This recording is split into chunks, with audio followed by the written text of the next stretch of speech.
ये जो क्रम है, ये वो क्रम तो 108 सरसों के फूल का आप कभी भी कर सकते हो, पर जो ये बच्चों के लिए किया जाता है वो केवल बसंत पंचमी के दिन ही होता है। नटराज का, किसका पूजन?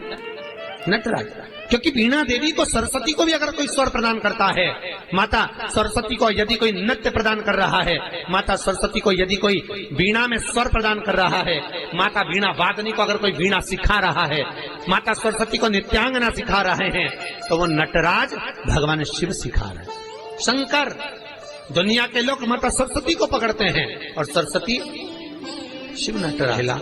नाट्य सिखाने वाला ही शंकर। इसलिए कहते हैं विद्याध्ययन करने वाले बच्चों को शिव का स्मरण करना, शंकर का स्मरण करो। जब जब पढ़ने बैठो मन नहीं लगे। कई बच्चों की आदत होती है किताब लेकर बैठ जाते हैं, लाइन पर इंगली भी रखेंगे, सब ध्यान करेंगे, पर याद भी तो होना चाहिए। याद कैसे हो महाराज? जितनी बार विद्याध्ययन करने बैठे बच्चे उतनी बार ओम सरस्वती का स्मरण। किसका स्मरण करना है? ओम सरस्वती। ओम का सल्लेखन लंबा लेवे, आखिरी में सरस्वती पर विराम।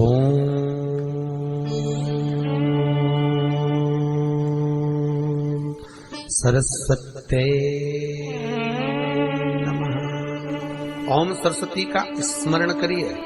5 बार बोलने के बाद बच्चा खेलते हुए भी अगर किताब में एक लाइन भी पढ़ लेगा तो वो बच्चा उस लाइन को कभी जिंदगी में भूल नहीं सकता, भले वो उस क्लास को पास करके आगे की 10 क्लास में क्यों ना भूल नहीं सकता। सरस्वती जी का एक नाम शारदा है। क्या नाम है? जम के बोलिए जरा। शारदा। शारदा नाम कहाँ से पड़ गए? सरस्वती माता को शारदा नाम किसने दिया था? भाई नामकरण होता है तो हमारे यहाँ तो आज भी नियम है हमारा, ये बुआ कोई नाम बताती है, मामा जी कोई नाम बताते हैं और दादाजी कुछ बोलते हैं। कोई बोलेगा टिक्कू, कोई बोलेगा पिक्कू, कोई बोलेगा कुछ, सबके नाम अपने अपने रहते हैं, कोई प्रेम से क्या बोलता है। तो सरस्वती का शारदा नाम किसने प्रदान किया था? माता सरस्वती को शारदा संबोधन किसने दिया था? माता सरस्वती को शारदा का संबोधन किस समय पर प्रदान किया गया था? जिस समय पर शंकर और पार्वती भ्रमण पर निकल रहे थे और भगवान ब्रह्मदेव सरस्वती को ढूंढ रहे थे, और माता सरस्वती को ढूंढते हुए ब्रह्मा जब भगवान शंकर की साक्षी में पहुंचे हैं, तब भगवान शंकर से ब्रह्मदेव ने कहा आप कहीं सरस्वती को देखें तो मुझे भेजिएगा, मेरे पास में भेजिएगा। शंकर भगवान ने उसी समय पार्वती से कहा, पार्वती, जैसे एक स्त्री जो पतिव्रता धर्म का पालन करने वाली है, एक नारी पतिव्रता धर्म का पालन करने वाली होती है, पति को परमेश्वर मानने वाली होती है, पति के चरणों का रसतत्व ग्रहण करने वाली होती है, तो वो पर पुरुष का स्मरण नहीं करती। उसी तरह एक पति जो अपनी अर्धांगिनी के साथ में रहे और अर्धांगिनी के साथ चले तो पर नारी का स्मरण नहीं होना चाहिए। तो एक काम करो पार्वती, तुम सरस्वती को बुलाना प्रारंभ करो।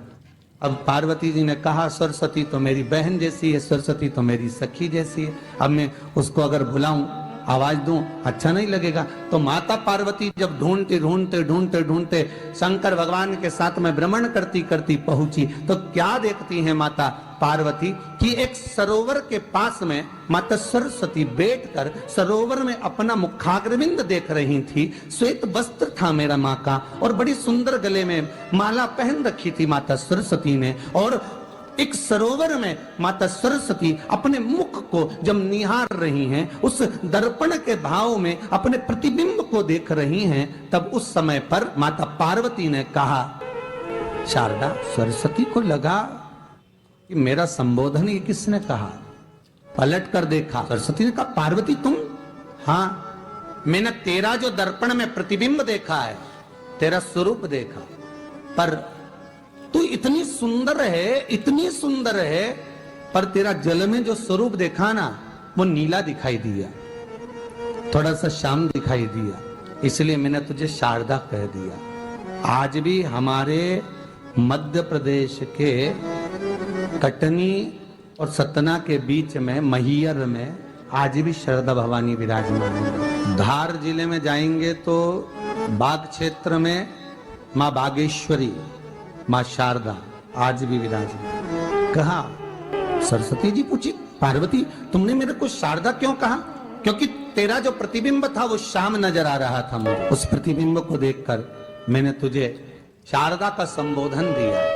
तुम्हें ब्रह्मा जी बुला रहे हैं। सरस्वती ने कहा, पार्वती मैया दीदी आपने मुझे जो नाम दिया है, जगत के लोग, संसार के लोग मुझे इस नाम से जब पुकारेंगे तो ये शारदा, ये सरस्वती स्वयं उसके कंठ पर, उसके मस्तिष्क पर सदा विराजमान रहेगी, ये शारदा बनकर। इसलिए हमारे स्कूलों में, हमारे काव्य ग्रंथों में, हमारे जो कविगण रात्रि को जो काव्य पाठ करते हैं, कविता का स्मरण करते हैं, वो सरस्वती की वंदना नहीं करते, हे शारदे माँ, शारदा की वंदना कर। कभी आपसे कोई पूछ ले कि शारदा नाम पार्वती सरस्वती का कब पड़ा, तो आप बता सकते हैं कि ये माता शारदा नाम कोई सहज नहीं है। माँ ढूंढने के लिए जब निकली ब्रह्मदेव के कहने पर भगवान शिव के साथ भ्रमण करती, नाम का उच्चारण कोई सहज नहीं होता। कोई देखता होगा, दादाजी ने अगर किसी का नाम कुछ रखा है तो कुछ सोच के रखा होगा, पिताजी ने अगर कुछ रखा है तो उसके मन में कुछ आया होगा तो रखा होगा, मम्मी ने अगर कोई नाम रखा है तो उसने कोई विचार कर कर रखा होगा। कोई नाम अगर किसी का रखा जाता है तो उसके अनुकूल रखा जाता है कि हो सकता है कि वो नाम की क्या उसके मन में चल रहा होगा।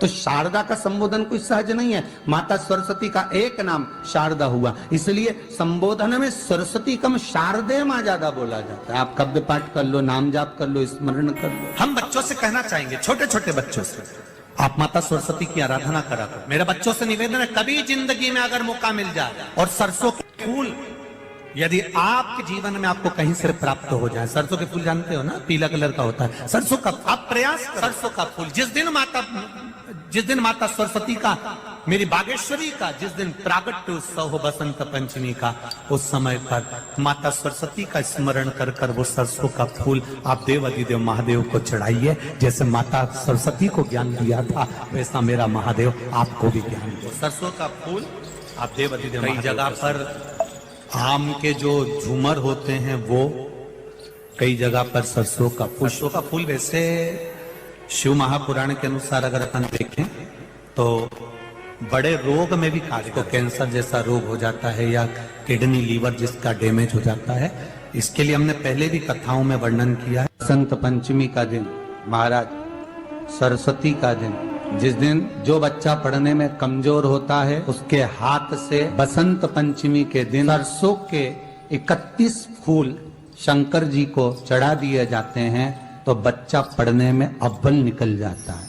उसके बच्चे को कभी नहीं कह सकते कि पढ़ने बैठ, वो खुद बैठेगा। केवल आज बसंत पंचमी का दिन, एक ही दिन चढ़ता है। और बाकी के सरसों के फूल आपको मालूम है कि रोग मुक्ति के लिए तो होते ही हैं।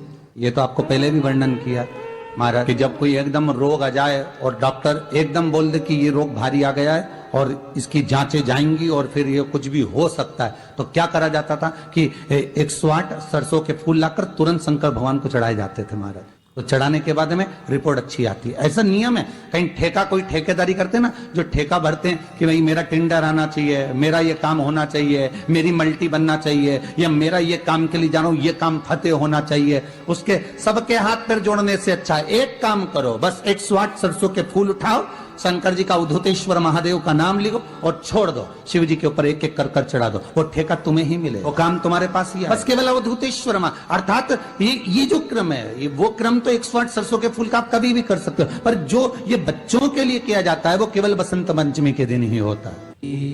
शिवाय नमस्तुभ्यं। जो बच्चा पढ़ाई में कमजोर होता है, जिसको लिखना नहीं आता, बच्चे लोग याद तो कर लेते हैं पर कॉपी में लिख नहीं पाते, उसको एक ही बात कहो, शंकर जी के मंदिर में जाओ, चंदन घस के ले जाओ और चंदन को 3 उंगली से उस शिवलिंग पर उस बच्चे को ओम बनाना सिखाओ। शिवलिंग पर जो बच्चा ओम बनाना पूरा चालू कर देता है, उस बच्चे को माँ फिर हाथ पकड़ के नहीं पढ़ाती, वो बच्चा अपने आप लिखना चालू कर देता है केवल शिवलिंग पर ओम लिख देने पर। सब बोलिए एक बार जमकर, श्री शिवाय नमस्तुभ्यम। प्रैक्टिकल जरूर करना, कहीं सियोर वाला महाराज झूठ तो नहीं बोल रहा। शास्त्रों की बातें हमारे जीवन में हमें सुख प्रदान करें, इसलिए इस भाव का आनंद करते हुए आज की कथा को विराम देते हैं। के दिन करने के वाला बहुत बढ़िया और अच्छा सरल उपाय बताए हैं। यह उपाय करके आप अपने जीवन में लाभ अवश्य प्राप्त करें। जिस बहन भाई का बच्चा पढ़ाई में कमजोर हो या पढ़ाई नहीं करता हो, उसको यह 108 सरसों के फूल वाला उपाय अवश्य कराएं। और जो व्यक्ति ज़्यादा बीमारियों में घिरा हुआ हो, उसको 11 सरसों के फूल वाला उपाय अवश्य कराएं। और आप किसी भी कार्य में सफलता प्राप्ति के लिए 108 सरसों के फूल का अवधूतेश्वर महादेव के नाम से भोलेनाथ पे समर्पित करके अपने जीवन में लाभ अवश्य प्राप्त करें। वीडियो को ज़्यादा से ज़्यादा शेयर करें, चैनल को सब्सक्राइब करें, वीडियो को लाइक करें। भगवान भोलेनाथ आपकी मनोकामना पूर्ण करें। श्री शिवाय नमस्तुभ्यम। हर हर महादेव।